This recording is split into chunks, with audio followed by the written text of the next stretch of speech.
ലോകത്തിൽ ഏറ്റവും ശക്തമായത് Singapore പാസ്പോർട്ടാണ്.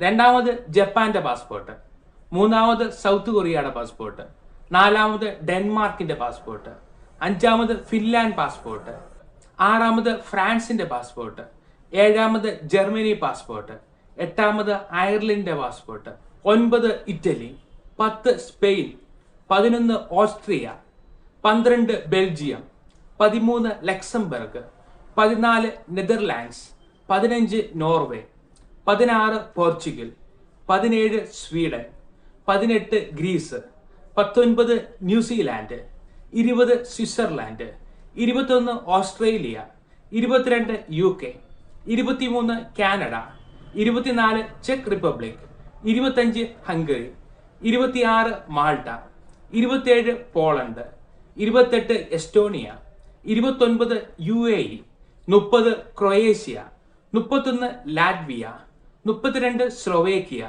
33 United States of America, 34 Iceland, 35 Lithuania, 36 ലിഞ്ചസ്റ്റൈൻ, 37 Malaysia, 38 Cyprus, 39 Romania, 40 Bulgaria, 41 Monaco, 42 Chile, 43 San Marino, 44 Argentina, 45 അണ്ടോര, 46 Brazil, 47 Hong Kong, 48 Israel, 49 Brunei, 50 Mexico.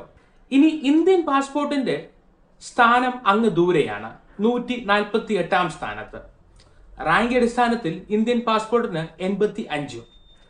Visa എടുക്കാതെ തന്നെ പരമാവധി രാജ്യങ്ങൾ സന്ദർശിക്കാൻ കഴിയുന്നതിന്റെ അടിസ്ഥാനത്തിലാണ് പാസ്പോർട്ടിന്റെ വാല്യൂ കണക്കാക്കുന്നത്. ഓരോ രാജ്യങ്ങളുടെയും വിദേശ നയങ്ങളാണ് വിസ ഇല്ലാതെ രാജ്യങ്ങളിലേക്ക് പ്രവേശിക്കാൻ വഴിയൊരുക്കുന്നത്. ഇതുവഴി ആ രാജ്യത്തെ പൗരന്മാർക്ക് യാത്രാ ചിലവ് കുറയുകയും സമയവും പണവും ഒരുപോലെ ലാഭിക്കാനും കഴിയും. ഇന്ത്യൻ പാസ്പോർട്ട് ഉപയോഗിച്ച് 57 രാജ്യങ്ങളിൽ വിസ ഇല്ലാതെ യാത്ര ചെയ്യാം.